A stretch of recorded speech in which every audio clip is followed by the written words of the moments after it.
In this video, I'm going to be testing these 3 hard drives with 3 different speeds in order to give you real-life examples of how slow your SSD can be in order to determine which one to buy, because we don't want to overpay, because the faster they are, the more expensive they are, and no one wants to overpay for that. So we're going to be actually doing 6 tests with Lightroom. I'm just going to be copying about 8 gigabytes of data from my Angelbird SSD card to the 3 different hard drives.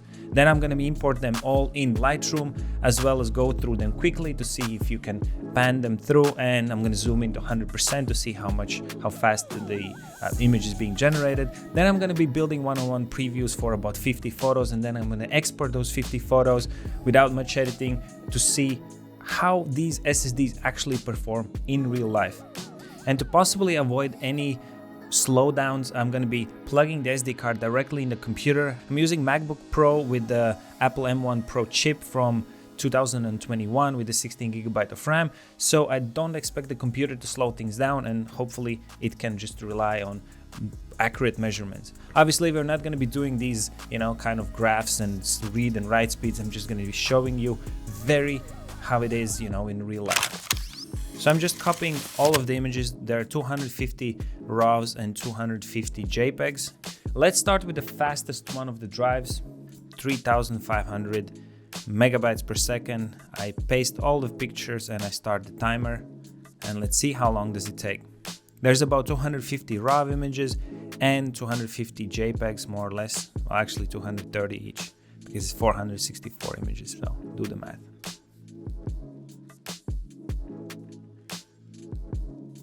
Three minutes to copy with 3,500 megabits per second, and it took like a minute to just understand what the hell is going on. All right, next up we have 1,050 megabit per second drive. We paste it, start the timer, and see how long is it gonna take us. 244. Okay, so I have no idea how could it be faster, but that's a fact. I'm not gonna run these tests forever, but I would say, okay, approximately maybe the same time. Who knows? All right, let's do the same thing with the 520 megabits per second. Paste, start the timer, preparing the files. It's gonna take probably like a minute again. And then let's see how long does it take.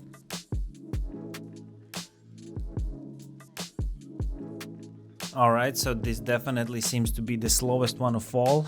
Let's see how slow it actually is compared to the other two. So we are closing in and stop. So 330, 331. So basically 30 seconds slower than the fastest one. I don't know what to make out of it. Probably it's the limitation either of the SD card or just transfer speeds in general. Maybe there's some limitation, but I would say these results pretty much are quite similar. I mean, you're losing 30 seconds on 8 gigabytes. Not that bad. Okay, next up what we're gonna do is we're gonna import all of these images in Lightroom and see how fast we can work with these images. Let's go. So let's start with the slowest one. I'm just gonna hit import and start the timer and follow up here on the top. How long is it gonna take for all the images to load? It seems not to be too slow. Remember, it's only importing RAW images at the moment because the JPEGs are left out because it's Lightroom. And stop. So 22 seconds to import. All right, now let's see how fast it goes through like a couple of images. For example, if I open and hold down the arrow, it goes through pretty quickly. Zooming into 100% seems very, very fast. See for yourself. I mean, I don't feel any lag. It kind of zooms in pretty quickly wherever I click. Satisfies my needs.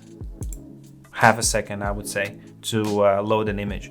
And now let me just take like first 50 images, and what I'm gonna do is I am going to build library previews. I'm gonna build one-on-one previews. Start. That's not bad. Let's go with a quick development for you guys to see if you see any lag, if I'm just doing something. And Cool. I think editing doesn't affect anything. So let's just go with 50 images to be exported. All right, so I'm gonna export on the portable SSD drive itself. I'm just gonna rename it to 520 so we know. It takes about the same amount of time to build 50 previews as export 50 images. All right, next up, let's import the images into 1500 megabit per second drive. So this one takes us 18 seconds to import. Now let's go through the images first. I mean, if I scrub them through, that works pretty well. And if I want to stop and zoom in 100%, it's quick.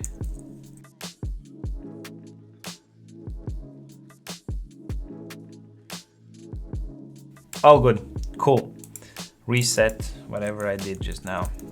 Now let's build 50 previews and see how long does it take. So 22 seconds. And now let's export them. I'm just gonna change the file name to 1050. Again, no resizing, nothing. Okay, 14 seconds. That was fast. Cool. And finally, the fastest of the drives, 3500 megabits per second. Just gonna import all of them, start the timer. 32 seconds. Wow, okay. Scrubbing through really quickly. Can we scrub through them? Seems legit. Where's our pictures? Zooming into this guy, Mr. Fisherman. Now, if you want to develop, take the sky. Wow, that's not a sky, but okay. Exposure, I mean, this is all working well, obviously. Okay, let's build the previews for these 50 images. Okay, 24 seconds. Now let's export 50 images very fast. 19 seconds. And so here are the full results. What do you think about them? I mean, it really is not, you know, one-sided to say that this is the worst and this is the best. This definitely is not the best, and I wouldn't go for it if it would be for the photos. I think it's ridiculous. I use it only for videos and I think it works well. But then the question is, which one you would choose from these ones? The 1000 megabits per second or 500? In my opinion, I will definitely choose this guy, the 520 megabits per second one, 2 terabyte. The price is really good, and you know, sometimes they're really similar in price depending on where you buy, but the workflow that I used and the images that I was just editing and just playing around, I honestly couldn't tell the difference in real life experiment which one is which. Obviously, of course, if you would be adding something like a lot of Photoshop layers and go between the applications back and forth, maybe you would feel something. But for most of us, I think this thing is really, really good. Let me know down in the comments, what do you think about this test, and should I be doing something similar? And if it was helpful, of course, hit the like, and always don't forget to keep on creating.